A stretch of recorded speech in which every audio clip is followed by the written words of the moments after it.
Attention +2 students. Free coaching. Logos Academy തൃശൂരും കർണാടകയിലെ പ്രശസ്തമായ Navodaya medical കോളേജും സംയുക്തമായി നടത്തപ്പെടുന്നു.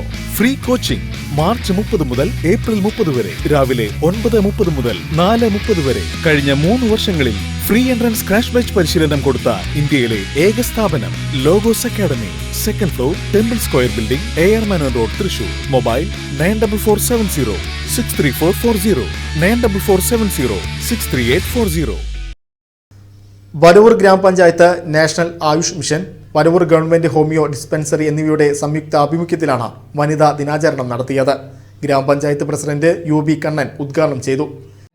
വനിതകളെ സമൂഹത്തിന്റെ മുഖ്യധാരയിലേക്ക് എത്തിക്കുന്നതിന് വേണ്ടി എല്ലാ രീതിയിലുള്ള പ്രവർത്തനങ്ങളും നടത്തിയെടുക്കുന്നതിന് പ്രത്യേകിച്ച് കേരളം വലിയൊരു മാതൃകയാണ്. നമുക്കറിയാം, ഇന്ത്യയുടെ ഭരണഘടന തന്നെ വനിതകൾക്ക് വലിയ പ്രാധാന്യം നൽകുന്നുണ്ട്.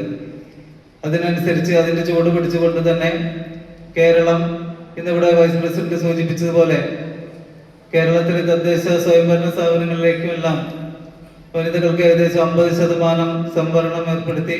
അത് 50-ൽ കൂടുതൽ തുല്യമായി പുരുഷന്മാർക്കും വനിതകൾക്കൊരു ചുവട് മുൻപിലാണ് ഇന്ന് കേരളത്തിലെ ജനാധിപത്യം അവരുടെ മുന്നായി കാണുന്നത്. വൈസ് പ്രസിഡന്റ് C വിജയലക്ഷ്മി അധ്യക്ഷയായി. ജില്ലാ പഞ്ചായത്ത് അംഗം ബുഷറ മുഖ്യാതിഥിയായി. ബ്ലോക്ക് പഞ്ചായത്ത് അംഗം P സുധാദേവി, ക്ഷേമകാര്യ standing committee chairperson PK Yashoda, panchayat അംഗങ്ങളായ VK Pushpa, KC Sheela, Bindu Natarajan, AM Shamnas, TM Beevathukutty, secretary MK Alfred, medical officer doctor VM Nisamol, yoga inspector U Kavithalakshmi തുടങ്ങിയവർ ചടങ്ങിൽ സംസാരിച്ചു. സ്ത്രീകളുടെ ആരോഗ്യ സംരക്ഷണത്തിനും സാമൂഹ്യ ശാക്തീകരണത്തിനും ഊന്നൽ നൽകിക്കൊണ്ടാണ് പരിപാടി സംഘടിപ്പിച്ചത്.